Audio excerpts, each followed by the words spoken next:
Well, we've been live. I don't know if the audio is going through. Yeah, but Let's see. now we're live. We are live. Okay. But let me know the sound if it's fine.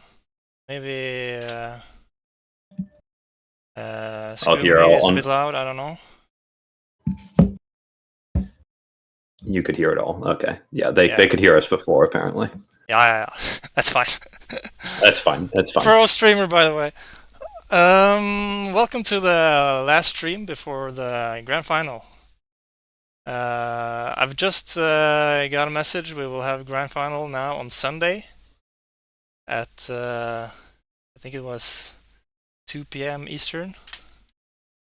So look forward to that. We have 10 players in this tournament, Hidden Cup, and they're all playing on hidden accounts. You probably know already. You can see the names on the screen here. Today I have Skoomy with me, and then bball will join us very shortly. He's a bit late, but he will join us. Let me just ask you a question right away. How confident are you that you know at least 7 of the counts? Oh, not very, not very. I feel like I was more confident, and then the more I looked at the games, like last night and the night before, and some of the stats, I feel like the less confident I got. I think I'm, I think I'm very confident in uh, 3 players, and then I feel like I have good guesses for the rest, but I think there's a lot where maybe 2 or 3 names could fit, and there's maybe 2 accounts where I don't have I have guesses, but I don't feel exceptionally confident in those guesses. They're like the players are total mysteries to me. Yeah, because now they're played 15 games in total, and they are done with that, and the turn-based part of the tournament is over, and we have our 4 finalists. Are any of these players the ones you are just not sure about at all? Yeah, a sad panda. I feel I have a guess, but I don't feel remotely confident in guessing who a sad panda is. Yeah. And this is also a big part of Hidden Cup. It is for everyone to guess who is playing behind all these accounts. And there will be a contest for that where you have to submit your answers before the final game starts on Sunday. So this is your last chance for input to really get your guesses correct. But we will speculate a lot. I, of course, know who everyone is, so it's up to Skoomy and bball here to speculate as I guide you through this. A very typical thing in these kind of tournaments or this format is that we have this table here with the players, and you see how many points they got, and then everybody thinks, oh, the player who got the most points are the best players, you would assume, or the Yeah. highest rated players. Are there anyone here you think doesn't really fit that way of thinking? Um, I mean, I don't. I'm not really leaning Barnawall for Olaf, though I could see it. And one of the players I'm fairly confident in is Kara Karakara, uh, who I think is Jekyll, but Jekyll is probably the 4th or 5th highest rated player in the in the pool. I think she might be 4th highest rated. Um, so I would say those are probably the 2 biggest outliers in terms of Elo corresponding to my guesses. But Yeah. And they will play in final on Sunday. And there is a funny way of doing this. The points that are gathered throughout the turn-based phase will be thrown into the final. So Sad Panda will start on 0 points extra. Gary got 1 more point in the table here, so he will start with 1 victory point ahead. And then Rick will play with 5 more points, and then Olaf will start with 8.5 extra points. So that's how it will be played. And they will play on entirely new accounts, so they don't know who is the player who got the lead. That's how it will be done. I've prepared some charts today to dig into the gameplay of all these 15 games. We can't really look into detail of all the games and do heavy analysis, but you can see some patterns all over the board. The first one here, I tried to show who was lucky and who was not lucky. This is the lucky chart, I call it. And you can see here it goes from -5 to +5. It basically means if you look at, for example, Olav at the top, in the column that says -1, it means if he lost 1 point in every game, how many league points would he lose? So if he lost 5 points in every game, he would lose 6 league points, and so on. And then it goes from -5 to 5. And it basically tells how lucky they were in terms of these small victory points changes in the end there. Yeah. You've looked a bit at this. Are there any thoughts you've concluded with? I mean, it's not really. I mean, so Olaf is like, quote, lucky to some extent because they're gaining a lot less points for the tournament when they gain points and losing a lot more when they lose points. But part of that is just Olaf already has so many points to begin with that it's a lot easier to lose points than gain, right? Like if you had a perfect tournament and you scored 36 points, then it would be impossible to gain any points on the right hand side. Sad Panda, somewhat unlucky, I guess. Could have gained a bit more from gaining points than from losing. There weren't any like crazy outliers to me here. Bob the Combat Wombat basically just has no changes when you change their points. Same with Hex Thief Penguin. But part of that is Hex Thief Penguin's points. They pretty much all come from one Architects game where they just absolutely crushed everyone. And then they got 1/3 place after that. So very polarized scores for Hex Thief Penguin, I guess, in their games. Yeah, and I would say Scrooge as well went from 9 points here to 23 in the range of 10 points in every game. Scrooge could have ended up anywhere on this table, really. Yeah, it's balanced on both sides for Scrooge, but Scrooge's games were like he or she was always finishing very like close to other players. Because it's +6.5 -7.5, I guess. Yeah.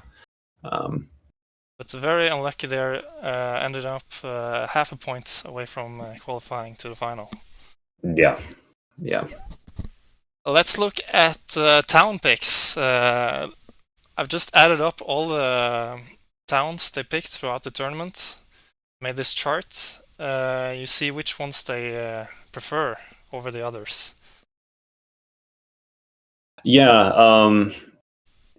There's the two noted the people who got 2 key the most are Gary Giraffel and Rick Pattison Star. I know there was some talk on, I think, both of the previous streams about Zivok's love for the 2 key town, which I think,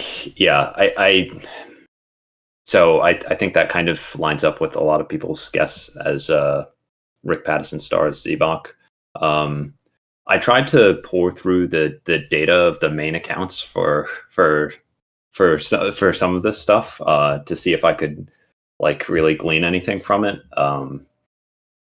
But a lot of the statistics between main accounts are actually relatively close, and there's some confounding factors like who you're playing against, like how your data is going to appear. Like if you're playing mostly turn-based games against like a bunch of other really strong players like Jekyll or Barnawall. I think they mostly on their main accounts mostly play like turn-based games against other like 500, 600 plus players versus like someone like Deep Finesse or Max who play like a lot of arena. Or at least I think of them as playing a lot of arena. Like it's a much more mixed bag. So it's hard to tell. Bob the Combat Wombat really loves coin towns. I don't know. Eco towns in general, I would say. Yeah, 3 worker towns as well. The most worker towns too. True. And takes relatively few 8-point towns, which is like I feel like the trendy high point town these days. Like it's kind of shifted from Priest Town to like everybody wants an 8-point town. And he only or she only got 2 8-point towns. Yeah, 3 towns and coin towns. I don't know if what players in particular are really well known for coin towns and worker towns in general. I feel like I associate players more to hating coin towns than I associate any particular player to loving coin towns. Yeah. I also want to point out, Snake in the chat here, we have Gary and Rick with only 12 and 11 towns. That's pretty few for 2 such high scoring players in terms of the league table. Yeah, and that might remain more constant across like that might be more constant across like your competition and like what factions you tend to play and stuff for looking at main accounts averages. But the town spread is not that wide between the player who takes the fewest towns and the player who takes the most towns on their main. So the player who takes the most towns is I believe Deep Finesse with averaging close to 2.5. Oh no, it's actually Tommy Salami. But if you average Tommy Salami and Barnawall together, it comes out to less than Deep Finesse. And the player that takes the fewest towns is Max, but the spread is like it's like only 0.2 towns per game between the highest and lowest towning player for the main accounts. Great. You've really done your research here. That's amazing. Yeah. Well, it's actually pretty easy to like just copy and paste the data from like BGA's like stat summaries into like an Excel table, and I just made columns for everybody's main accounts and tried to see some stark differences. I didn't really see that much with the towns. There might be some with town preferences, like which towns you take, but the only one I could really tell like what town you're taking was like coin towns, because it doesn't tell you like how many times you take the 2 key on average. It just says like power gained from towns, coins gained from towns, workers gained from towns, that sort of thing. Okay, let's move on. Let me just see if B-Ball is coming soon. He was supposed to be 10 minutes late. Oh yeah, he's here. He's ready. Also, I'm looking in the chat while we wait for B-Ball, I guess. Colas, Enlightened are banned. So, 3. Yeah, he said 3 power towns for Bob the Combat Wombat, and was asking if those weren't in an Enlightened game. Enlightened are not in the tournament, so no. I don't know. I don't remember what games those were taken in, but certainly wasn't Enlightened. Let me just have one break here. Let me just get him in. Okay. So do I just need to hop over to the other call? Yeah, let's do that.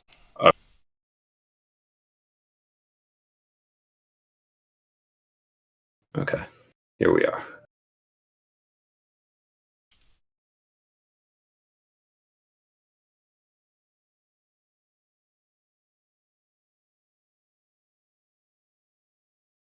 Hello? I'm here. Can you hear me? Yeah, I can hear you. I don't hear B-Ball, but do you hear B-Ball? No. But we'll hear from him whenever he is ready. I think I see his mic icon going on and off on Discord, but Yeah, I'm not sure. it's a struggle. When you have troubles, it's such a Yeah. struggle. Are we back on Yeah, online on the stream? we Okay. are. Let me just see. Yeah, okay. Let's move on to favorite tiles. If I can just get it right. There we go. In this chart, I added together all the favorite tiles, and I also added a column for the stronghold. Because it kind of makes sense. It's all the big buildings, what they produce. So, and I also clumped together a lot of favors that came in round 6 into the last one here. For example, if people take water 2 in round 6, I just put it in the 3 bump column. Okay. And same with. I see that. That was the only. I see. That was the only. That was the only thing I was confused about in this chart was why water 3 was. Yeah. Was the only 3-step favor included. I see. Basically, that one includes every attempt to just. Yeah. Yeah. Yeah. Every 3-stepper at the end. Yeah. Are there anything here you're looking at? Well, I see that you've actually snuck EDI into this tournament in the form of Gary Giraffeville, with every single copy of Earth 1 and Water 1 in their games. Other than that, the players who take the only players who took Earth 2 3 times were Hex Thief, Walta, and Ellen. Other than Gary Giraffeville getting all Earth 1 and Water 1, there's nothing stands out like in a huge way to me about scoring favors. Sad Panda got the fewest copies of Earth 1, but like nobody, it's not like anybody has like 2 copies of Earth 1 and 2 copies of Water 1, or like or 3 and 3 even. Like everyone has, the least anybody has is 7 of them and 3 even. Like everyone has, the least anybody has is 7 of them and 3 even. Like everyone has, the least anybody has is 7 of them. You need to turn off your stream, people. Yeah. You need to turn off your stream, people. Yeah, I know. I'm trying to figure out how to do it. You need to turn off your stream, people. Yeah, I know. I'm trying to figure out how to do it. Wait a minute. Okay, is that better? Okay, yeah, I don't hear echo anymore. Some... All right. And can you actually hear me now? Okay, I can hear you. Myself. Can you hear me now? Okay. Yes. Yeah, okay. Because I heard from stream and then it went crazy. Now we're back. My thought after making this chart was that the favorite tiles, economic favorite tiles, are so dependent on the first cults rewards and these things. So it's really hard to get good data out of 6 games at all. Yeah. But the favorite tiles and the stronghold data is more interesting. But now bball is here. Welcome. Thank you. All right. Thank you. We are currently at the favorite tiles. Have you looked at this? Yes, I did. What are your thoughts here? Kind of what Skoomy said, that I think Edie is in the tournament because of Gary Giraffeville taking every Earth 1 and Water 1. But I was also just trying to think of which player is known for doing that, and it kind of made me rethink who I had positioned in that slot. So yeah, I'll just say right now, who I was kind of I was kind of buying into Gary Giraffeville being Tensor last week or whenever the last stream was. But after looking at some of the data yesterday, I'm pretty convinced that that's not Tensor, and it's not because of where Gary Giraffeville finished. It's there's a few specific things that, well, certainly one main thing that I'll get to later that I don't think that's Tensor. I was not thinking it was Tensor except for the favorite tile selection, but I was locked on that being someone else until I saw the favorite tile thing. I'm between, I would say, 3 players there. But I'm leaning towards 2 of them. I'll have to decide on one of them, but I could see it being a few people. Yeah, I've been leaning towards. I was originally leaning towards Tensor like you were last week, and then as I was watching the final 2 games and then rewatched one of them, I switched and would have stayed switched except for this favorite tile selection chart. Yeah. So Yeah, now I'm back to being confused. let's move on to the. I've digged a bit deeper into the favorite tile picking here. I tried to rank the players from who are the most dependent on favorite tiles and who are not. Let me just get it here. Yeah. And I think Scrooge and Gary are the chumpiest, if I could say. Yeah. Yeah. While Yes. on the other end we have Panda and Hexthief Penguin in a different league than the others. Yeah. This is part of what's confusing me about a sad panda. Is like there's some parts that make me think certain players, and then this favorite tile selection really makes me think other players. And then there's some weird bidding going on in the sad pandas games. I just don't understand what's going on there. I don't know who that is like at all. Same.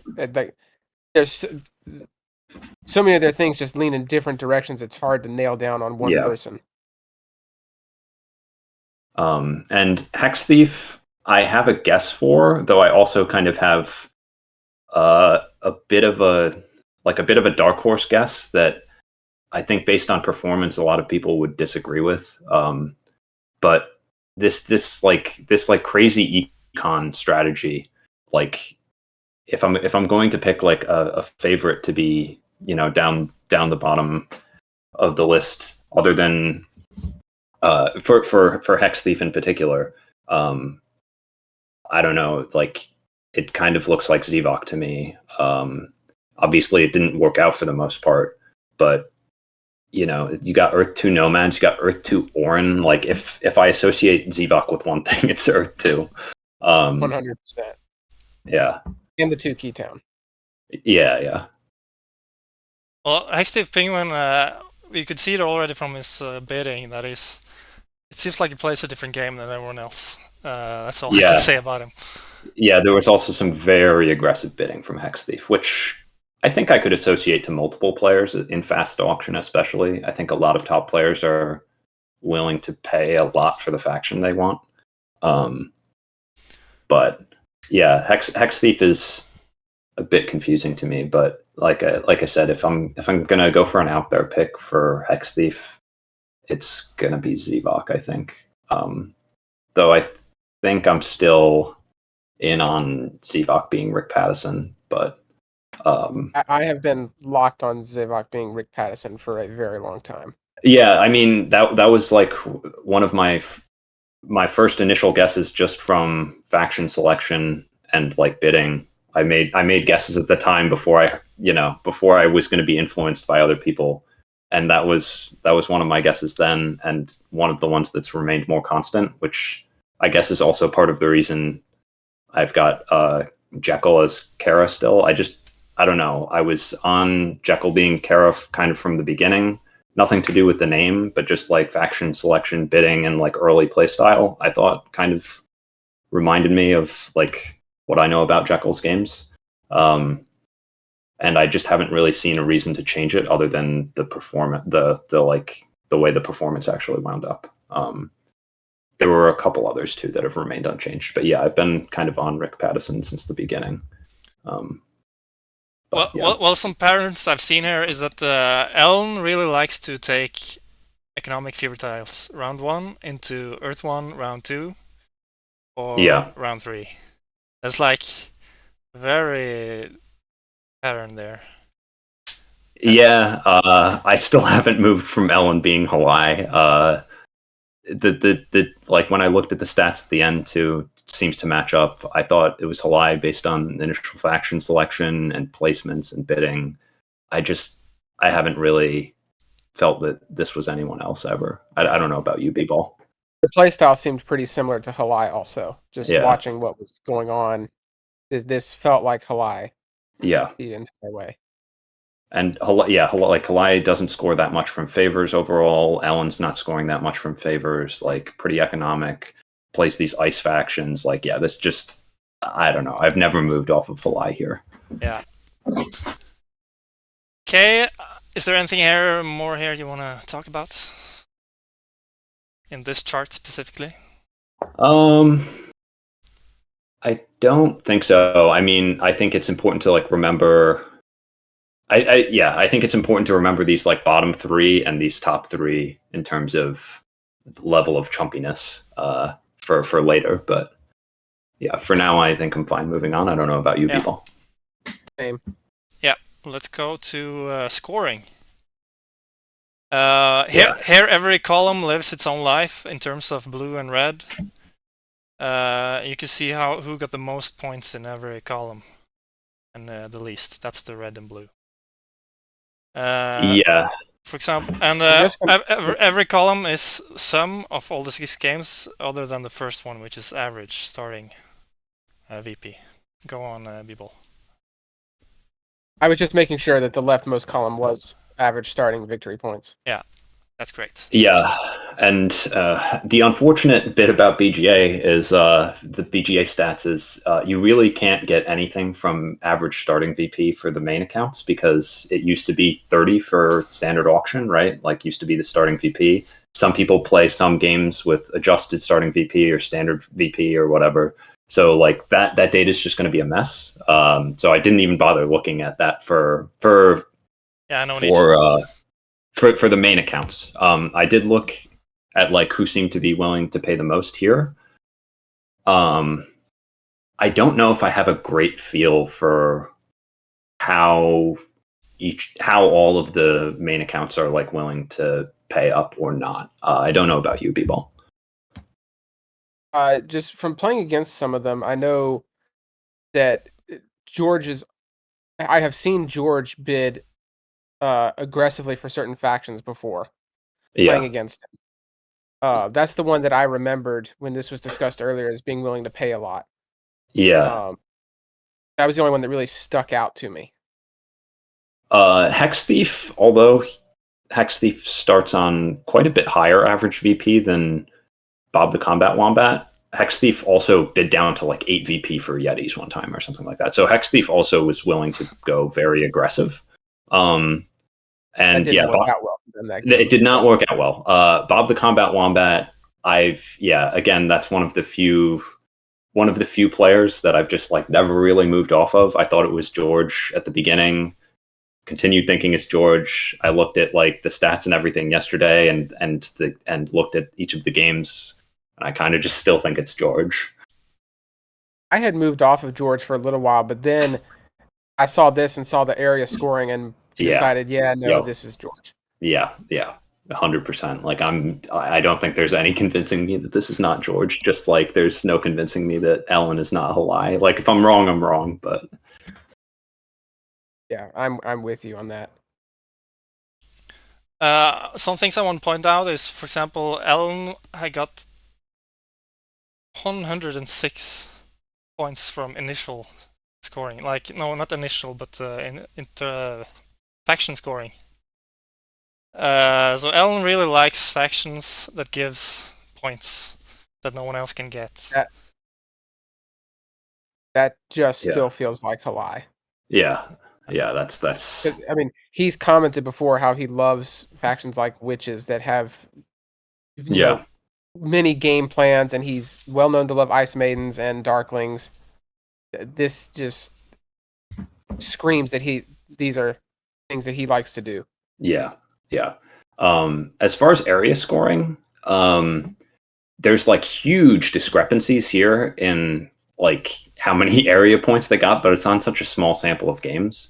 I will say, believe it or not, Max is actually the player whose main scores the most in area scoring. Though, again, I think that might be somewhat reflective of where Max tends to play on his main. Like, it can be easier to like average high high like area scoring if you're playing an arena with like just a total mixed bag of players, as opposed to like I don't know, for example, like Barnwall or Jekyll or someone who's like, the average VP or the average elo of the table is like 650 or whatever. So it can be kind of hard to guess from that. But George was another like high network player average on their main account. So yeah, that just again is another, to me, that's just another sign that that's probably George. I want to look at favorite tiles. We went over it earlier. Do you see some of the players get a lot of favorite tile points despite having not that many favorite tiles? For example, wait a minute. Thought I had a good point there, but I didn't. I think, well, Bob the Combat Wombat scored quite a bit from favorite tiles here, despite not being one of the chumpier players. Olaf, Gary, and Scrooge were the chumpiest, and they also are up there at the top. But if I remember right, Bob the Combat Wombat's kind of just in the middle in terms of chumpiness, and still scored quite well on the favorite tiles. That could just be a result of him building more than anyone else. Yeah, exactly. Yeah. He played a lot of economic factions. I think he played alchemists and nomads. So yeah, right. So just those building a lot of stuff. Yes. Yeah. Yeah, and I got to add to that on the scoring tile column. There were 4 players who played the Time Travelers: Gary, Scrooge, Rick, and Kara. Yes.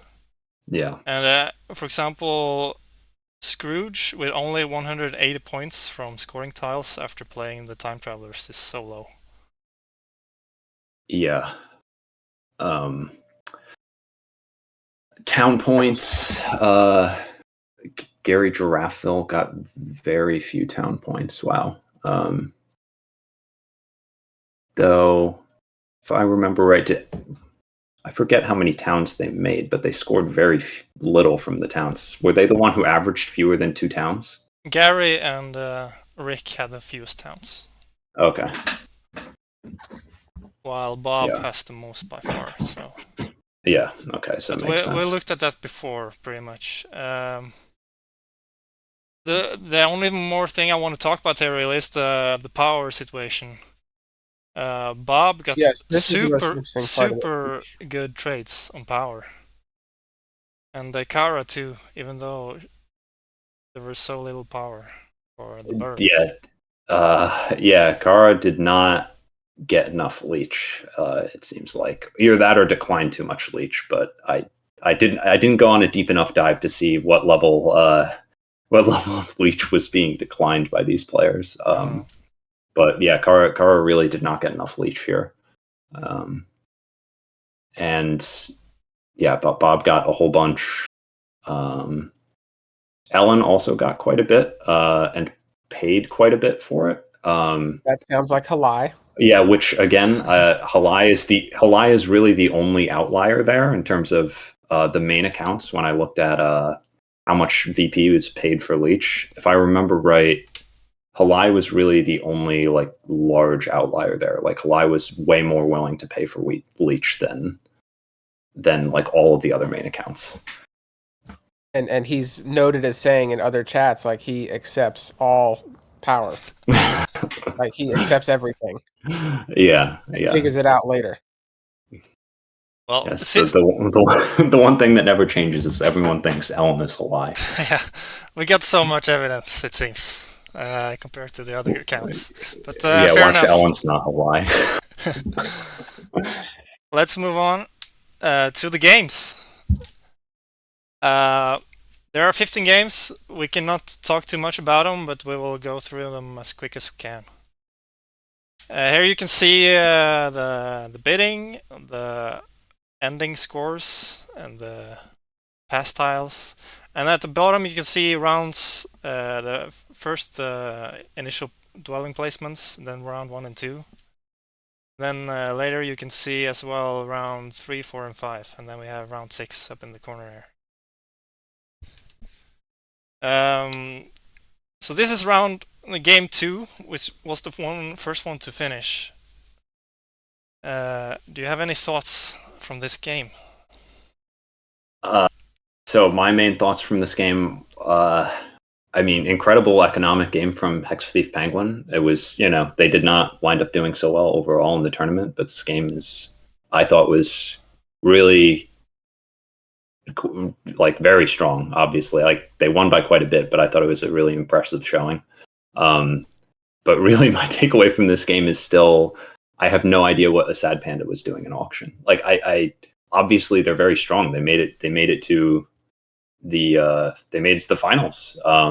So like I don't want to be Monday morning quarterback or whatever a more European appropriate phrase would be. So I don't want to yeah, I don't want to sound too negative. I just don't understand what the bidding was here. Like I don't get Sad Panda's thinking. Yeah, blue Yetis just doesn't look great here at all. Well, especially in this wheel, like I thought it was clear they weren't going to get the leech they needed, if nothing else. And Yetis are just so leech dependent, obviously, that I was just very confused by these indifferent bids. And then also they took away very quickly the one spot they might have gotten more, G3. Yeah. Like they took that in round 1, I believe. So making it to where green was not going to give them any leech, which also seemed a bit strange. Yeah. So this is part of what confuses me about a Sad Panda is like I don't know what's going on in this game. I don't know how to rectify it with these other games where they're doing insanely well. They're building this great economy, and then there's just this game. Like I don't know. And there's another game where they had very indifferent bids, but those bids made more sense to me. I think I need to just honestly, I think I need to just wipe this game from my memory when guessing who a Sad Panda is, because I get just nothing from it. Like I don't know what to think out of this game. Well, moving on to, or do you want to say one more thing? Yeah, just note that was the one game that Hex Thief did very well, and it was a fan faction. Mm-hmm. I don't think they played too many more, if I recall. I don't remember the exact number. That's correct. They played, I think they had 2. They had a Nomads game. They maybe had a Mermaids game. I forget. We'll see when the games come up, I guess. Then we have game 1, I think, which was the second game to finish. What went on here? Yeah. So, I mean, sorry, go ahead. One of the things here is you see the Darklings try to go for a double east here. And they probably wanted to connect in the end, but the one spot they wanted, the dwarves also wanted as a town. So they triple dug the town there, which was rough. Other than that, Panda had a really good game, but placed third here. Yeah. Kind of a strange Giants game, like pretty low footprint, just staying in the east pretty much, with the Sanctuary Town with 2 stomps there. I think that's a pretty atypical Giants town. Well, what's stranger to me is that in round 1 they bridge. Yeah, this bridge is things, and they never form a town with it. Yeah, exactly. They just wind up towning in the north. So I don't know what to think of this. I know the previous guess for Walta was Keselu, which I could believe. That makes enough sense to me. I don't know. These bridges confuse me. Yeah, there's bridges in another Giants game by Keselu that are also confusing, but Waltu, Colin. By Walta, yes. Walta, yeah. I believe this is one of the few, if not the only game where Yetis were chosen and did well, and they happen to be starting as brown here, which is the faction that usually gets the most leech, along with gray. So just noticed that also. Yeah. Yeah, really great game by Bob here. Yes. Yeah. For sure. Let's go to the next game. Here we have game 7, I think. And we have Panda winning. Let me just start here by look at the situation in round 2 for Panda with the stronghold and temple. That's all Panda got. And Brown even dug d4. This is a sandwich game, by the way, where Gray is against the sandwich, and they don't have any more dwellings after 2 rounds, and they are losing hexes, but still they crushed the game. Yeah. I don't really understand it. Yeah, this is another one that I didn't really get. So, I mean, if I'm not mistaken, every game with Olaf the orangutan isn't every one a sandwich game, or is there one where Olaf didn't force a sandwich? He couldn't force every game a sandwich because of turn order. But he was in like seat 1 in one game or something. There were 4 games where he sandwiched the setup. Okay, I see. And this was the only game he lost. Yeah, it just looks like, I mean, Sad Panda just kind of played fully culty conspirators and just crushed the cults and really made good use of the stronghold, and managed to escape this bind that he's in. Well, I don't know that he was in that much of a bind because he wasn't actually involved in the sandwich. Yeah. Yeah, but that reflects the points he started with. Started with 17 points. Yeah. So, yeah. So, I mean, it seems like this was a case where he knew he could, or he or she knew they could be aggressive in not going after hexes immediately because no one was coming after the hexes they wanted. Yeah. So they did a different start, knowing that they would have time to go out and do things later. Yeah. Which they clearly did. Yeah, and we also don't see a big footprint from the Yetis. No, the Icemans. That's pretty common. But pretty Brown also don't connect here, so they get a lot of network points here. Yeah, Brown did not connect their one temple.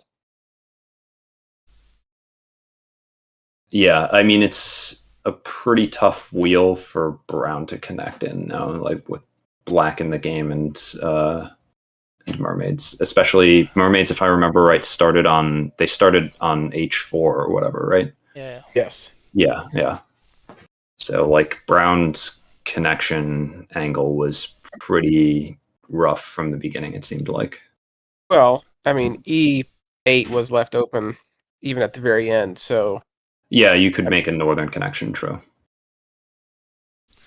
We see all of go on. I was just gonna say it was interesting that they didn't pursue the north more strongly. They started going south. Or maybe that was at the end, actually, just to get another dwelling. Actually, that was. I remember that. Yeah, I think they. Yeah. I remember. Yeah, they did that just to get one more dwelling down. I remember. The bind, I was. Sorry, go ahead. From this game, in round 3, Gary was at like 100 points after 3 rounds or something, very close. And it looked like Gary was just crushing the game completely. But then it just stopped and fizzled out. There was that much time travelers can look like that, though, right? They just because there was a TP stack at the very beginning, right? And I assume they hit that hard, and then probably turned those into temples, right? And then, I don't know. Yeah. And the bind I was talking about before was just like Eric pointed out, Brown dug D4, right? That's pretty ugly for Gray, right? To have to take that back. You have no footprint at the start, and Brown has dug that red to yellow. It feels like you could run into trouble pretty easily there. But So, they escape. That's all I meant. Sad Panda got a lot of worker Yeah. bonus tiles to get the worker income he needed. So let's move on to the next game here. We have game 15, where we have that early triple dig by Kara. Yes, the Danny B. And we also have Earth 2 Warren with no Earth rewards until round 3, and then they go Water 2 in round 2. So we go like full economic / culty Orin, which does not work out for them. But I think this is a game with some interesting ideas in terms of like maybe pointing you towards the guess for X Thief. I don't know. Just like seeing Earth 2 Orin, I feel like that's not something I see every day. I feel like they're a Fire 1, Air 2 faction. Yeah, especially with no Earth rewards until round 3. I was just, I don't know. Yeah, Hextith been crushing both not 15 points from network and then 28 from the cults. So that was the focus. But still last place. Waltu got his only win here with the Prospectors. Yeah. Yeah, they just, if I remember right, they just go Earth 1 here and then kind of all favorite build tiles. out, right? All scoring favorite tiles. Yeah, which I think is often how I see prospectors winning and doing really well, is just actually playing super chumpy. I don't know if I have a ton to say about this game other than the signature triple dig and this the favorite tile choices from Orin here, I think, are quite strange. Yeah, because when everyone saw that triple dig, they all called that Kara would be Jekyll. It's like, it felt like a nail in the coffin for a lot of people during that second stream, I think, or first. First stream. Because Jekyll did this in the Terra Mystica last year. Yeah.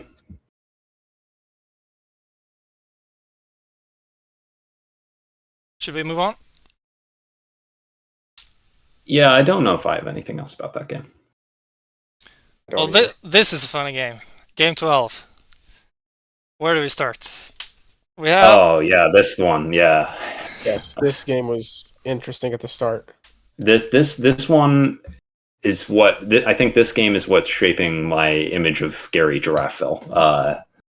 That this game in particular. This is the one where we get Water 1 mermaids, right? And Water 1 into Earth 1. Yeah. Correct. Which does turn into a second place. I mean, Rick just crushes this game, but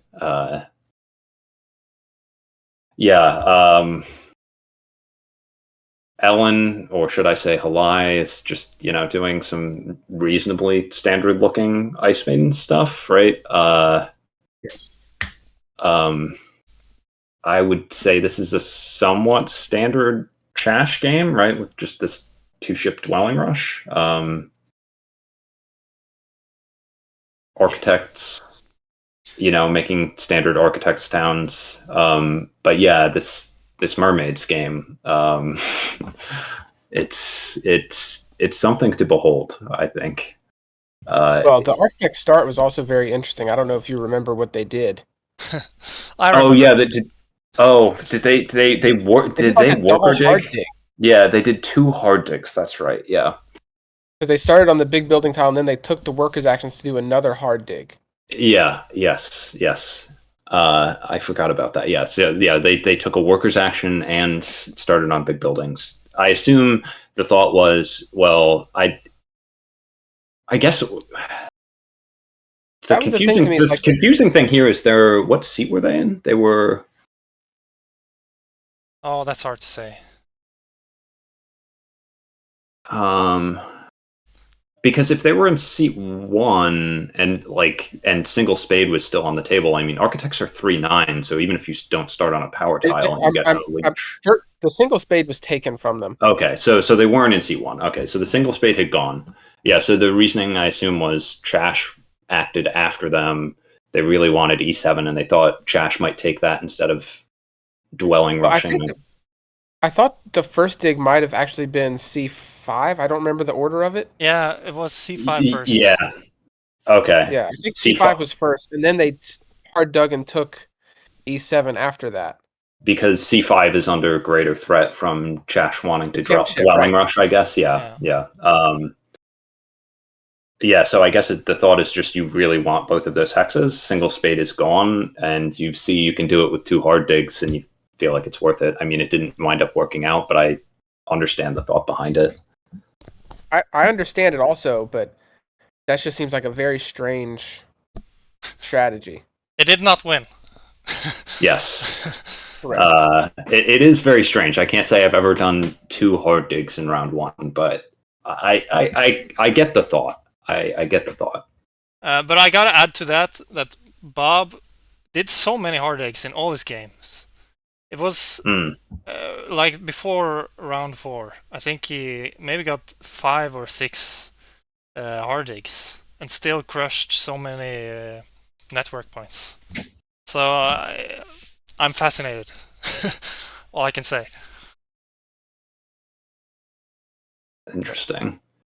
It's one of those things that I'm thinking, maybe this player is doing this because he just wants to be a character in this tournament. Maybe, I don't know. So with this Mermaids game, who is that leading you to think it was with the water one into earth one? So I'm between a few players. I think it's.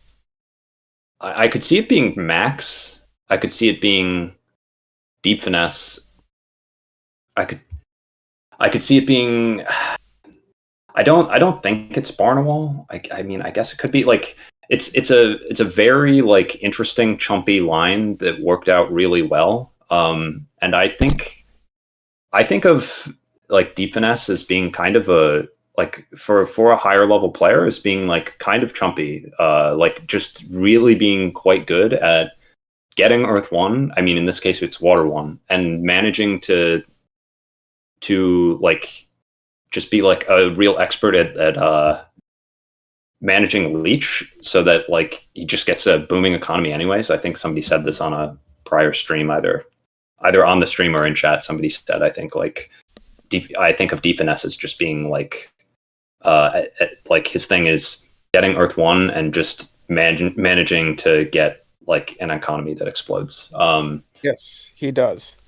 So yeah, and then the other player I was thinking of was JDI. Maybe I don't think I have a great read on JDI, but I feel like I've seen him play games like this where he takes a kind of interesting line like this that works out, and then some of his games I just like don't really understand and then go nowhere. I'll just say the reason I don't think I was going to say it on the victory point on the victory point chart. The reason I really don't think Tensor is Gary Giraffel is not this game, and it's not. I mean, maybe it's partially this game, and it's not how they performed. Tensor stands out in the player's main account stats as being he upgrades digging like basically never, like so much less than every other player, like, and pretty much less than every other expert player that I looked at, even not in the tournament, like really does not like to upgrade digs. And Gary Giraffel fully upgraded digs in 3 of his games and played 2 factions which are incapable of upgrading digs. So I would be very surprised if that is I'd be very surprised if that's Tensor. Nobody was even close to upgrading digging as little as Tensor on their main accounts.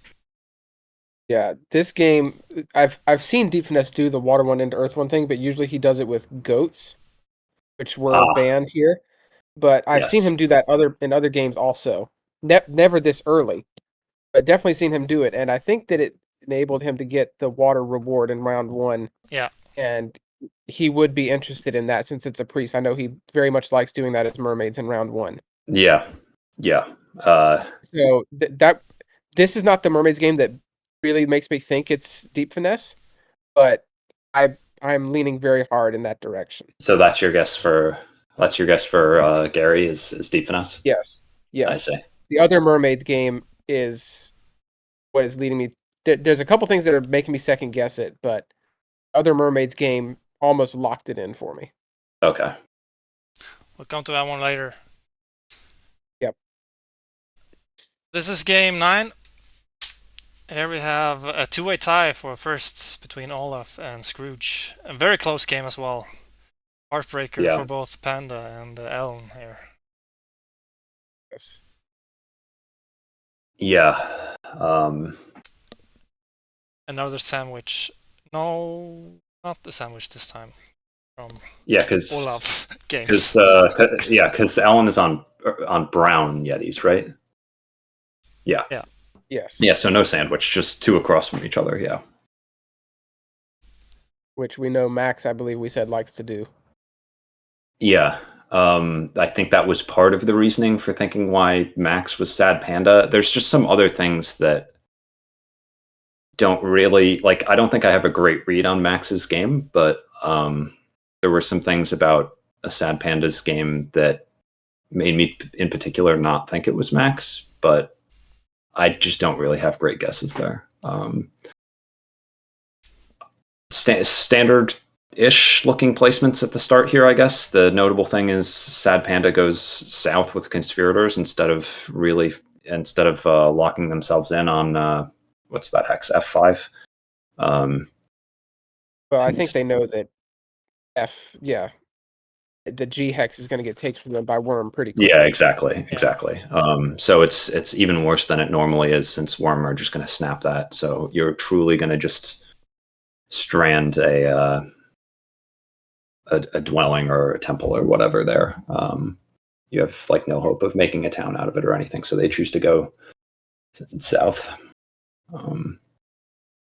I don't know. Do you have a whole lot to say about this game? I don't know what. I don't know if I took anything. I thought it was interesting that major away here. you don't often see a Worm no stronghold game, so I enjoyed watching how they managed to pull that off. True. That is interesting. Though I guess it kind of. I mean, you're just using the tokens to make towns, and I guess it kind of just worked out that they were able to manage making three towns with no strongholds. They connect through the north here, and they just use Worm's incredible. Like I would say, I mean, Worm's strongest features are their one coin dwellings and their overburn and their cheap leech rather than the stronghold. It is very rare to see a no stronghold game, but I don't think that's their most distinguishing feature, in terms of their strength, at least. Yeah, they got it. It's just you still don't often see it. Yeah, no, I totally agree. I didn't mean to. Especially because there were diminish your point. Rounds. That is true. That's strange because it's not a pricey building. Yeah, you might just like build it for points if nothing else. That's right. They still that's very strange. Yeah. Okay. True. Definitely.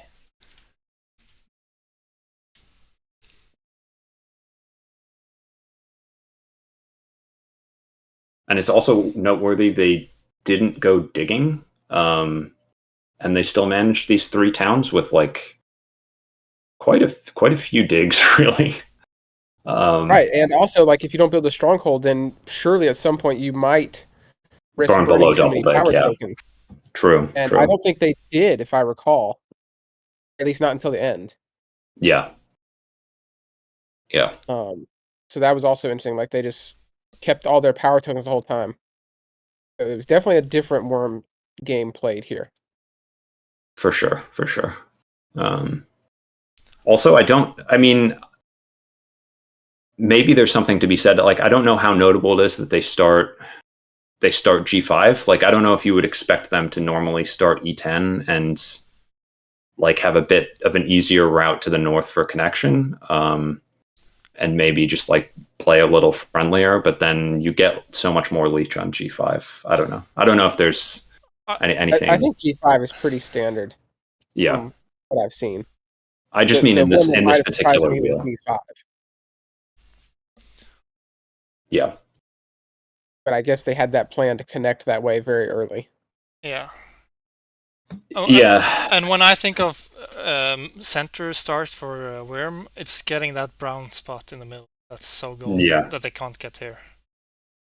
And also, it's not even like you get a bunch of leech in the center. Like E5 is not a good leech producing spot. Not in this setup because not in this setup. There's no blue, so B5 is not super surprising to me, and I'm not like shocked by G5. I just don't know if there's anything to be said for like would other players have maybe started E10. No, I think you're just depriving yourself of too much leech. G5 just makes too much sense. Yeah. Well, let's move on to this game. Here we have Rick winning barely. And we have a double bridge Giants town. Yeah. Yes.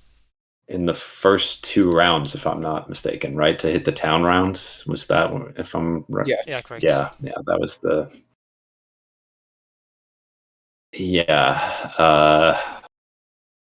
Okay, so you said this was what convinced you that...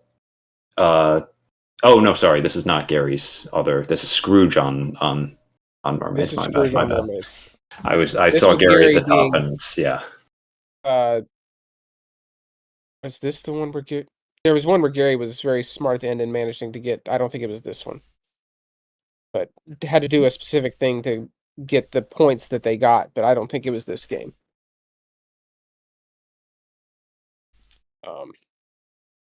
This one was very, very close at the end. There were lots of little decisions. Yeah. Yeah. Walta a distant fourth, but very close between the other 3. It looks like Engineers got a good amount of leech that you would expect for a winning game for them. I guess maybe it's noteworthy that Prospectors did this like V town, which you don't see super often. Usually I feel like they just start blasting down towards the south with what's the hex, G4. Also cuts off Engineers on G6 by making that V. But yeah, I don't know if I have a ton to say here about this one. Well, Scrooge we haven't talked that much about, and Scrooge did a Water 2 game here, crushing the Colts. Almost got the victory from it as well. Do you have any reads on Scrooge at all? The previous consensus seemed to be that Scrooge was Barnawall, just from, I think, partially from faction selection and how people thought Scrooge was doing at the time. The Scrooge barely missed, so maybe people are like, that can't be Barnawall now because Scrooge didn't make the top 4. I don't know. I mean, obviously, George is known for Water 2 as like a meme, but I don't know who takes it the most. I think somebody said previously Zivok really likes to go Water 2. I don't know. I think Water 2 Mermaids is not too uncommon to see, really, especially with a track like this. I guess you'd expect Dwelling Rush from more people here since it's water dwellings first as opposed to water TPs, but it just looks great in this setup as well against Prospectors, Giants. Yeah, exactly. So I don't know. I think that could be a lot of people. A lot of people go Water 2 Mermaids.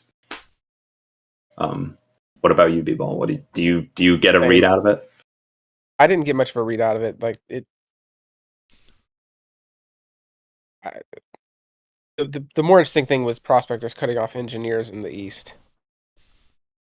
Yeah, on G6. Yeah. Yes, and then Engineers choosing to go to that southern town that you don't see very often. That's what I found interesting about the game. Hmm. And choosing to take E8, which I don't think they really actually needed for connection, but they took it anyway. Yeah, just to make it simpler. Yeah. Only 2 ship instead of 3, and yeah, and they still have their sanctuary there too, so that they don't even need it for a town or anything. Right. That Yeah, was it's just cutting down on shipping costs. But they have 3 yeah. shipping. Those were the interesting things to me. Oh, they did make okay. I didn't even notice that they did make it to 3 shipping. Okay. Yeah, they did in the end. I guess I don't know then. Maybe they were thinking they might not get to 3 shipping and taking it just in case, or I don't know. That was the interesting play of this game that I remembered was engineers choosing to take that hex bit instead of some other like I don't remember the exact time that they took it. Like if they were needing a double dig and didn't have anywhere else to dig. I think that might have Yeah, been what it was. that's what I was going to ask. Did they just not have 2 hexes to dig and they were offered double dig? I think that's what happened, but I don't quote me on it. Yeah. Let's move on to this game right here. We have Olaf returning on Mermaids and to the south as well. This time it went way better. Taking the win here. Yeah. This such a sad game for Chash. Oh yeah. Yes. Sandwich Chash. Yes. This was. I looked at this one last night. This was a rough watch. Yeah. Oh my god, it hurt. Yeah. I just felt so bad for him. Yeah, I just remember watching the replay and I was just like, I don't know what I don't know what to do here. I don't know if I can suggest anything I would have done differently. Maybe just not play Chash is the answer. That one. That's what you suggest. I think I remember watching the replay. I think I was very confused. They went Stronghold in round 2, and it just seemed like that's awfully kind of tall to go when you're just being pressured from everywhere. Like, obviously, you're pretty much never going to be able to. You're never going to be able to like get a great footprint with this wheel. No, it seemed like a bit of a desperation move. Yeah. Which honestly, they're in a desperate position. So. Yeah. We did also get Digging Dwarves, which was part of what pushed me back towards Zivok being Rick Pattison. I don't know. Like there were some. I thought Zivok was Rick Pattison early on, but then I kind of drifted away for a while because of the way some people said Rick Pattison was playing Chash. But Digging Dwarves feels, it's not like, obviously it's not exclusive to Zivok, but that feels like something he does more often than others. Obviously it didn't wind up working out for anything better than third, but this was kind of a chaotic game. That's an understatement. Yeah. And Olaf's line of just going to, I think they went to 3 shipping pretty quickly, if I recall, but maybe it was just 2. Yeah, they kind of just terrorized everyone. Like, they just... this was very aggressive Mermaids play that really worked out. Olaf made a lot of sandwiches and clearly is very good at playing in sandwiches. What a naughty monkey doing this thing. Yes.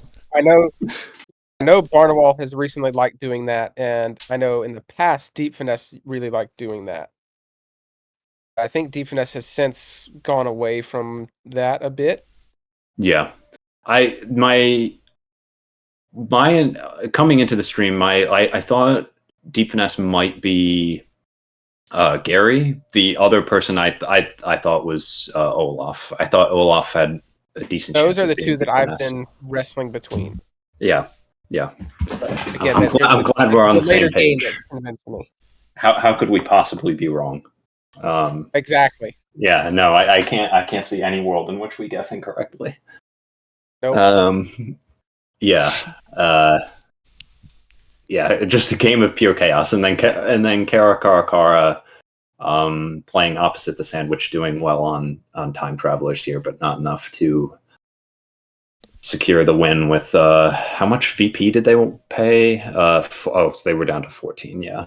Yeah. So just not quite enough there. Too much of a hole. Not. I will say, yeah, not an amazing time traveler's track. Doesn't look like to me. You do get a dwelling stack in round 4, but beyond that, nothing. Yeah, but no crazy TP scoring late is not great. Yeah. No TP scoring late. Final round, you get dwellings instead of big building, which is quite nice. But the other thing you get is just digs. So, like, I guess you can just like hard dig a bunch of dwellings and try to hit the track harder than other people there. But yeah, it's nothing. Doesn't scream like crazy time traveler's track to me. Yeah. Yeah, and when gray and blue as well get the maps from themselves against green, it's tough to catch up. Yeah. Let's look at this game. Here we have Olaf, another Olaf win. We have another Olaf one. We have Penguin bidding 40 on mermaids and getting them barely. Yeah. Let's see. I don't remember much from this game.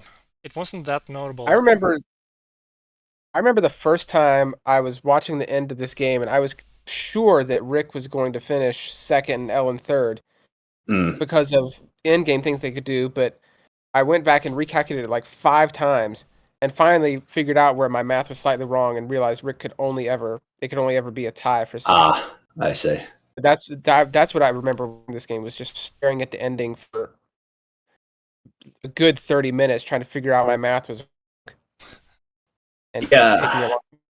And the other thing I remember is this Nomads game was very temple heavy. Yeah, I don't think I remember a whole. I think this is probably one of the games I have the least memory of. Maybe I just never. I don't know how much detail I spent looking at this game. I think maybe it was just a little too normal for me. Yeah, the part I was staring at was the ending. Yeah, and trying to figure out why I had miscalculated it. But also, I think that Hex Thief taking H5 at the end might have also cost Rick a clear second. I think that because of the way the track was, I see. They could have gotten out another 2 dwellings or something, or one more dwelling just with the natural. Yeah, they could have gotten one more dwelling cheaply. Yeah, and that might have been the difference for them. But they took that hex late, and so then Rick couldn't do better than I. Yeah. But this temple heavy Nomads game feels it just reminds me of Barnawal's play a bit. Yeah. Yeah, I mean that is kind of the, like Eric said at the beginning, if you're just gonna line up the names by elo and line up the players by their win rate, then it's just like, well, I feel like the burden is almost to say, why don't I think Olaf is Barnawal? But one thing I gotta add here on this game, we have Olaf in a dwelling round, starting with Tebship, building a temple, and then passing. Yes, that feels like Barnawal. Yeah, that stopped me from thinking it was Barnawal. I had completely forgotten about that. It's such a weird move. Barnawal loves following the track. Yeah. Yeah, that was a very strange opening, and then he still won this game fairly handily. What did he pass on to? I'm curious. Coins. Passed on to coins. And let's see what it did in start of round 2. I don't think he even got double dig the next round, or did he end up getting it? You think? I don't know if Barnawal. I don't know if I think of Barnawal as being an exceptionally track heavy player.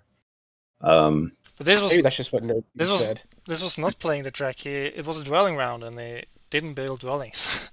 No. That's what B-Ball was saying, was that that the fact that Olaf passed there made him think it's not Barnawal, because he would expect Barnawal to try to hit the track.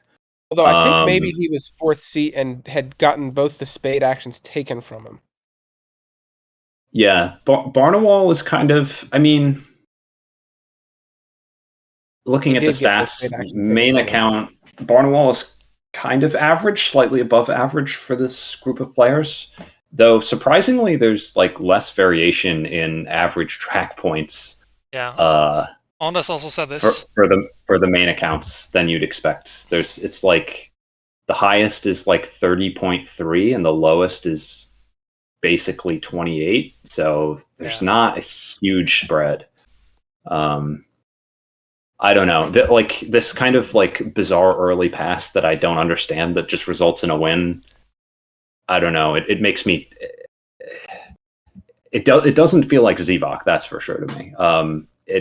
If I'm gonna guess, it's like a really high elo player. It's gonna be Barnawal or Deep Finesse.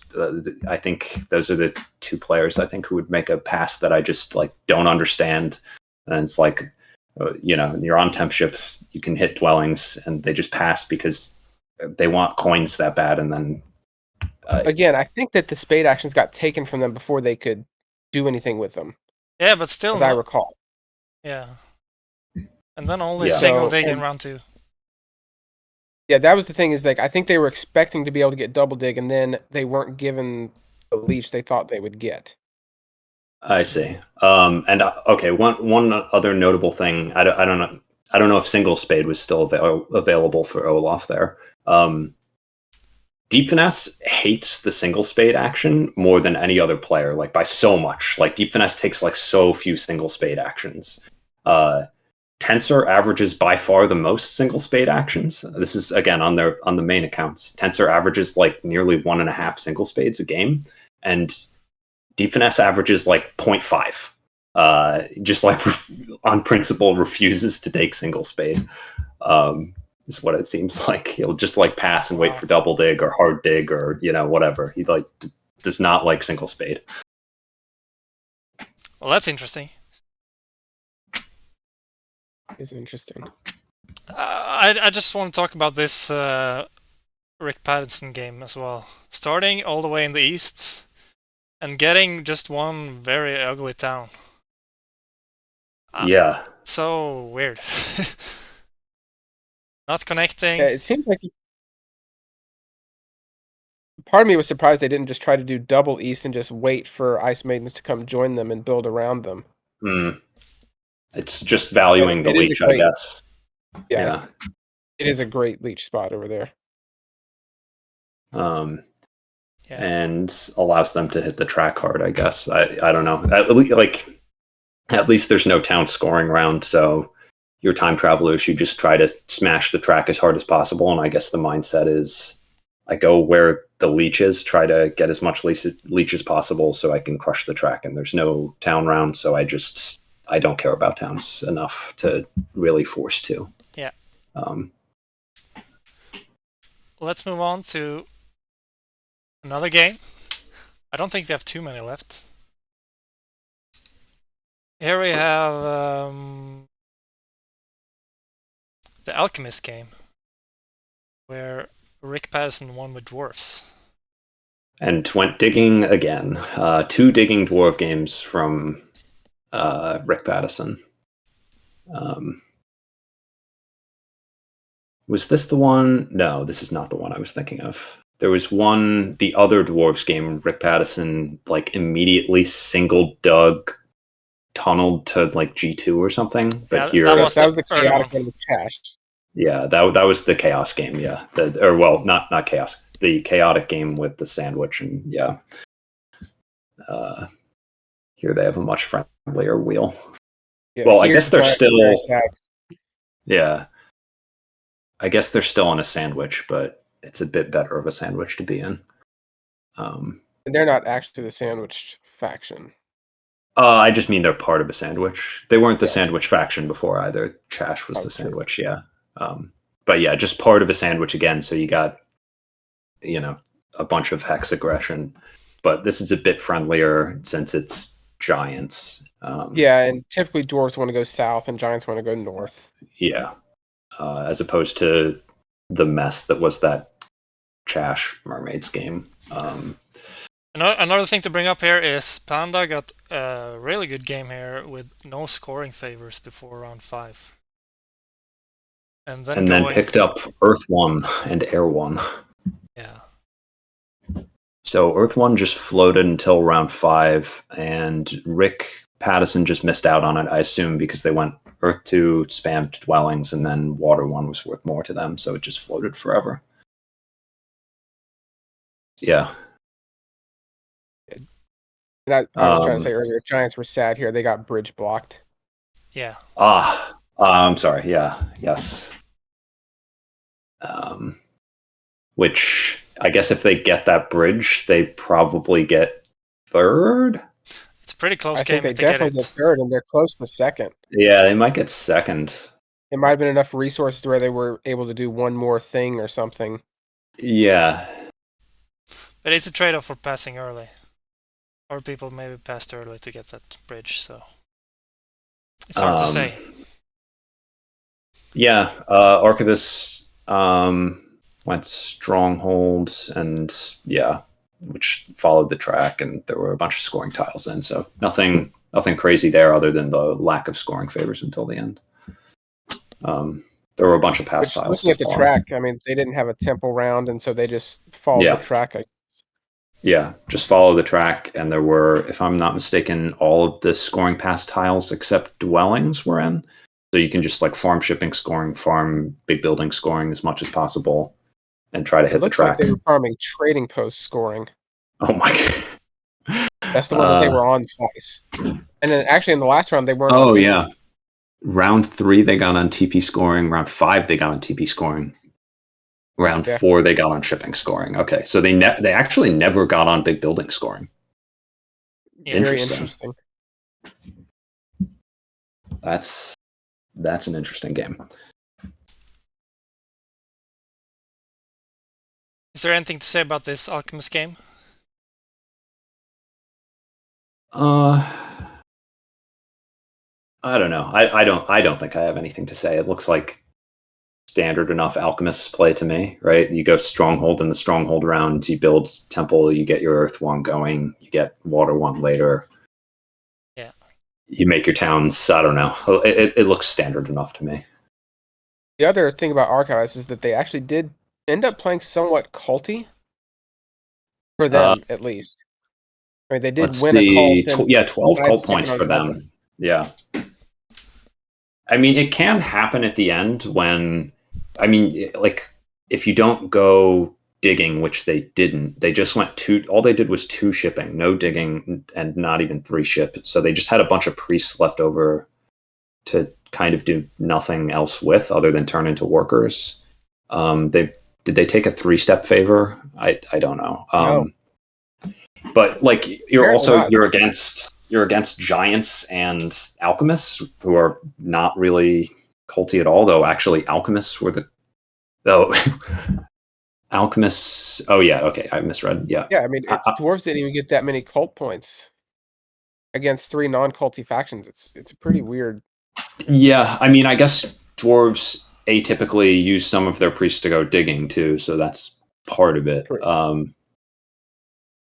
Yeah, I guess the cults were just like so open that it can happen as archivists where they got 2 cult towns. One or 2 cults are just open, and it winds up being worth it for you to take like a cult town and try to fight a cult just because of points, and you see some at the end of the game. And they took 2 8-point cult towns, one in round 5 and one in round 6. So it's pretty rare, but I've seen it happen with archivists where it just makes sense to scrounge like 12 to 15 cult points just because of how open the cults are.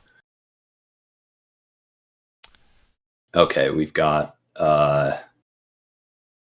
what game was this? Oh, this was Hex Thief on Chaos. Okay, Chash and Worm doing Worm things and winning. Yeah, we do get E5 Worm this time in a similar wheel to last time, right? Where we saw Worm on B on B5. Here they decide to go E5 instead. They still get B5. Yeah, they still get B5 and connect. The wheel might have been slightly different. Yeah, but I don't think red was in that game. It was gray. Yeah, it was gray. Yeah, it was okay. gray. Okay. Though actually, gray might be. I mean, your connection is probably more threatened with red, right? Because normally you connect with B4, right? Which they wind up losing. They just managed to somehow secure C4 in time here. How did they manage to beat Chash to C4? That is. Did I miss that round where that happened? Well, I think Chash was able to get their center town, and so they were just doing other things for a while. Yeah, I guess. But still, it's just like if you didn't start. If you don't start on B5, then it's either they maybe made it to, let's see, how did they make it there? They made it there with like temp ship on one ship maybe, and then like the 2 tokens, and then double dig C4. Still, it's just, it feels like something you would probably normally lose to Chash here. I think. Agreed. But it winds up working out, I guess. Like you said, Chash get their center town, but even with that early center town expansion and like not really eyeing up C4, it feels like Chash will get around to it pretty fast, just because it's only one ship away, right? But it winds up working out here for Bob. Winds up making it to that hex. That's interesting. Walter still got 3 points there in this game, and CM got their 2 towns. I often find it so hard to get towns with CM on this map, but even getting 2 is a struggle. Yeah. Well, they are at least do have no neighbors at least. I mean, green is nasty, so it chops their center town, but it does make this north town and this west town much nicer when you don't have any neighbors, right? Specifically yellow. Yeah, specifically yellow is really the annoying one, because gray often doesn't get over there anyways. But yeah, they upgraded digs here to cut out their towns, and they went economically, or they went the standard stronghold opening here in terms of econ.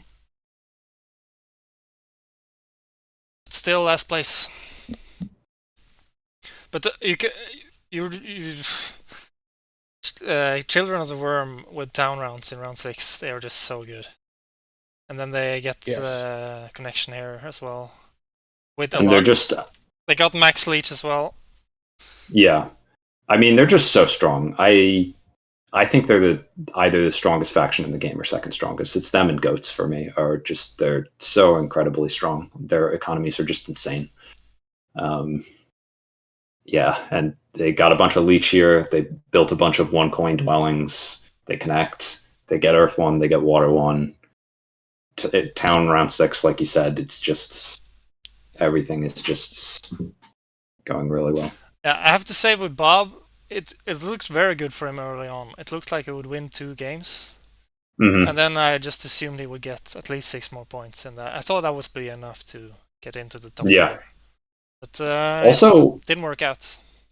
I will say it's interesting here that I don't think I studied this game a lot, like the actual game itself. I do remember being surprised. This is an all 40 auction. Yeah. So that's, I don't know. I remember that as being notable. But I don't think there were a whole lot of those, if any others. This might be the only all 40 game. Yeah, I just thought it was interesting. I didn't expect that when I was just looking at the faction selection. But yeah. I think we're getting closer to the end here. Here we have the game where Kara didn't get either War 1 or Earth 1. Struggle a lot after what seemed to be a pretty good start. Okay, so this is the other Mermaids Gary Giraffel game. So why did you think this especially looked like Deep Finesse? Because of the supreme stalling in round 6 to try and figure out what nomads were going to be doing. And there is no one I watch who does more stalling like that in round 6 than Deep Finesse. Creating digs. It's round 6. Round 6 stalling. Yeah. Yes, he does that so much. Mm-hmm. just waiting and digging each thing one by one, waiting to. He also waited to form towns even after they were built, Yeah. except for the 2 key, which is extremely normal. Yeah. This game just screamed deep finesse to me the whole way. Okay. And it just round 6 especially just locked it up. Like he just kept waiting and waiting to see exactly what Nomads would do, and then he countered it to make sure he would beat him by 1 point. Yeah. Barnwell also does a lot of stalling like that, doesn't he? I admit I have not watched as many of his games as I have deep finesse. Mm-hmm. So I imagine he does, but I've just seen it like especially like this so much from deep finesse that it just was screaming at me. I know he does like forming that southern mermaids town without the river dwelling or without the river hex.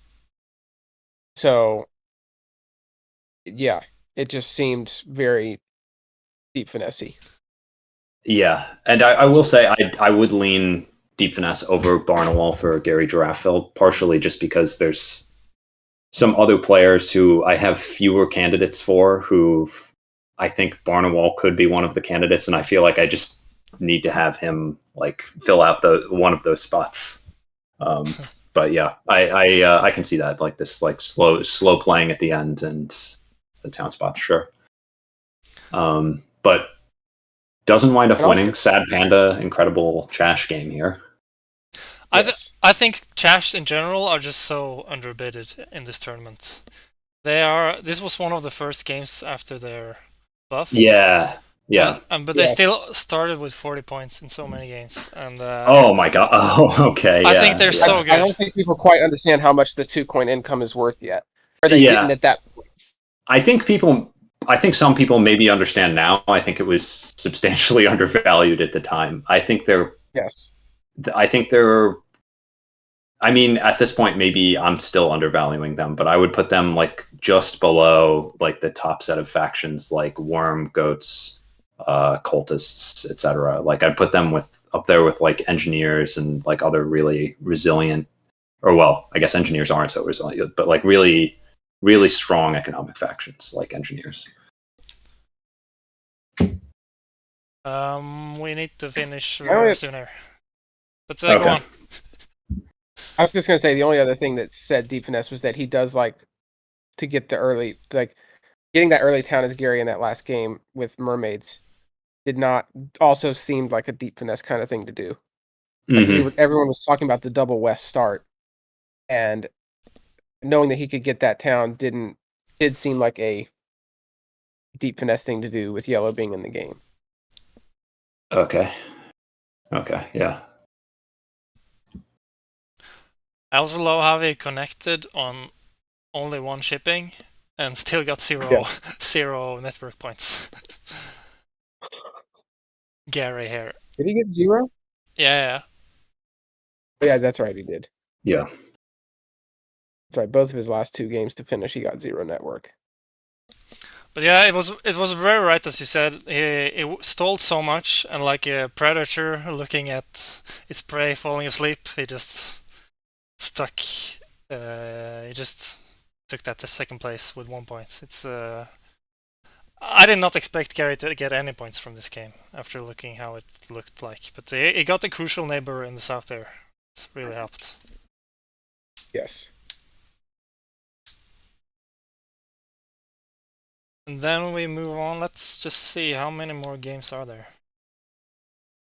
Maybe 2 or 3, I think. Yeah, this is the second last one.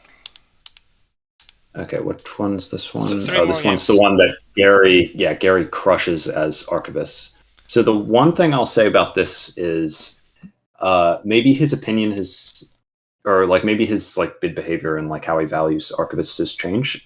In my experience, Deep Finesse is not really an Archivist backer. I would be surprised for him to think Archivists are not that much worse than witches here. In my experience, he discounts them quite a bit. Yeah, they evaluate Archivists very differently, like with 15 points difference, at least. Yeah. but I mean, whoever Gary Giraffil is, I mean, could be deep finesse. I don't know. Maybe I just don't have enough samples there to really draw a conclusion about archivists. But whoever Gary Giraffil is, great. Great archivist game, 178 points.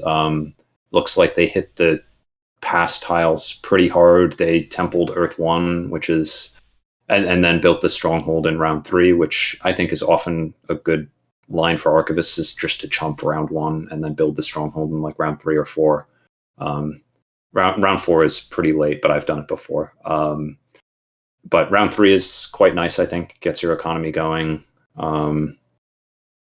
And yeah, they're just like such a strong economic faction. I think that they can handle just jumping round 1, especially when it's temple scoring.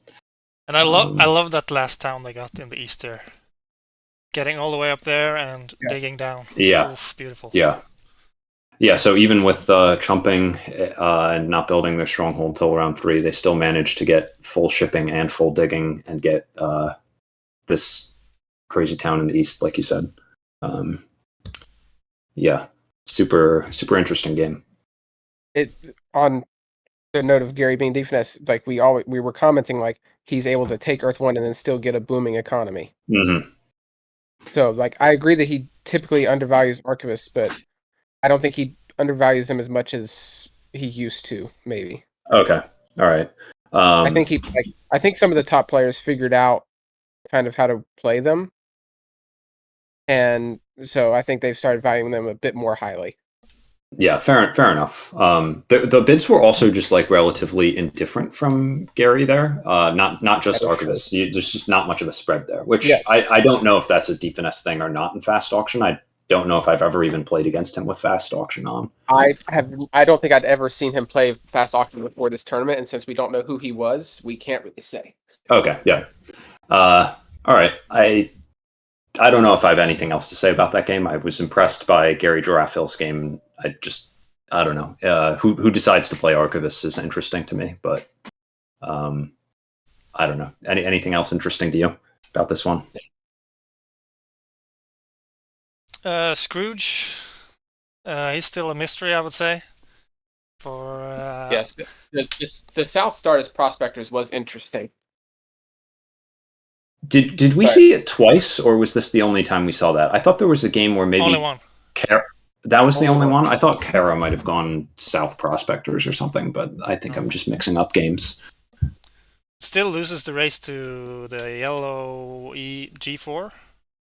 So I don't know how much there was to gain from it, but there was no one in the east, so yeah.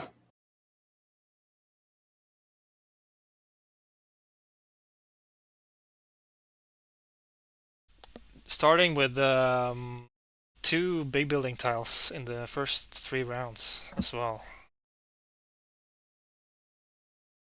Going fairly economical, but with 2 favor tiles as well. Scoring tiles. Yeah. I mean, yeah, the workers from the big building tile are pretty huge for prospectors, just as much as they need coins with all of the gaps in their dwelling track. They really do need the workers. They managed to be pretty close to second place, really, and just get a bit unlucky and get 4th. But, yeah. Let's move on to the game that recently finished. Okay, yeah, this one, God, what to say about this game? This one was certainly one of the ones that I very, very vividly remember. Brought to you by Olaf the Orangutan. And Gary Giraffil, I would say, honestly. Sandwiched architects. I don't know. This one kind of threw me for a loop with Gary here, because the starting placement was so weird. Yeah, then never doing anything with it. I don't mean to be, again, like all of these players are like, or almost all of them are much better than me, so I don't mean to be too critical of these games. I was very confused by these starting placements, and I thought when I looked at these placements, I thought conspirators pretty much had the game as soon as I saw these placements. Like you give the center town to them and you give the east to them, like you don't like I understand like you're sandwiched and you're going to have to come up with some creative placements. You do get some decent leech out of that west placement, but I feel like one of your placements has to be either D7 or G2. I feel like it just has to be, otherwise this is just Conspirators' game, or at least D6 and try to bridge to C5. Just giving Conspirators all that uncontested space just feels like you're playing for second place, which I will say, in fairness to Gary, they did get second place, and maybe what happened was they didn't really, in the fast auction, they didn't really appreciate just how bad Architects were. And then they landed on Architects not expecting to, and then they realized their situation was very dire, and immediately from placements, maybe they were just like, well, this actually might just be a disaster. I think I have to do this, and I'm now playing for second. I don't know if that's what it was, but leaving Conspirators all that space, just I don't fundamentally understand it. This single dig plus single spade tile, if I remember right, on C3, just like totally destroyed. A double dig. Oh, that was double dig? Round one, I think. They started on single spade tile, though, didn't they? What did they do with this? No, they started on worker power. Who got? I swore they started on single spade. I must have misread the. Okay, okay, all right. So they double dug that. Yeah, that just. I mean, that makes sense to me. I guess kind of kills Hex Thief Penguin's game, who just was. Yes, they were way too willing, I guess, to pay victory points for Yetis in this setup. I kind of understand it because it's a really gross sandwich, but yeah, that's a lot of VPs to pay. But yeah, I just come back to the Architects. Go back to work. Yeah. See you. So, thank you for joining. Including me, but I gotta go. Yeah, I'll just say, yeah, the Architects placements just confused me. That's all. Yeah, and we saw a very sad Chash game earlier, but this Yeti's game. Yeah, that might be the saddest game of the entire tournament. That Yetis game was very sad. I feel like Blue Yetis isn't the faction that can just steamroll, even though they're against the sandwich. And yeah. Yeah, just not enough leech to be had. I mean, I think even if they don't lose C3, their game is not going to be amazing. But after losing all of this space and not connecting, and just it's just brutal. And I think, I mean, Gary does a great job of like getting second place with these kind of strange placements and one town Architects, if I'm not mistaken, right? Oh no, they split up. Down 2 towns, yeah. Okay, so they do get 2 towns. But yeah, just this kind of like bizarre Architects game. I mean, it's very well played after the placements. I think to get second place out of this, I was so confused by those placements. Yeah.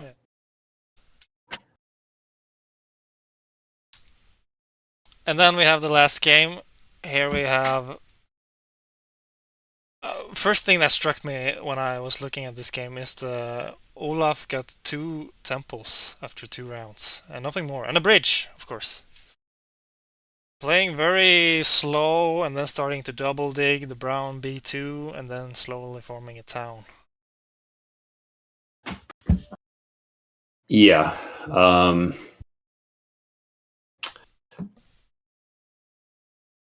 Interesting placements here. How long did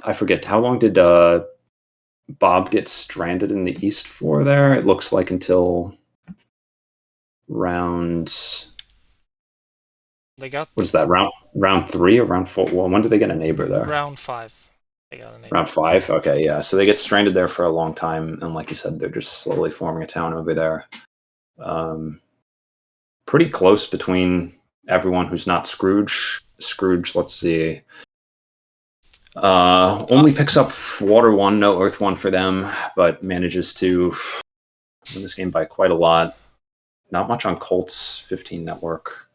I just gotta say, round 5 isn't really in this screen at the moment. I see round 6 is posted twice, so I see. Okay. I see. Okay. Yeah. I mean, it's just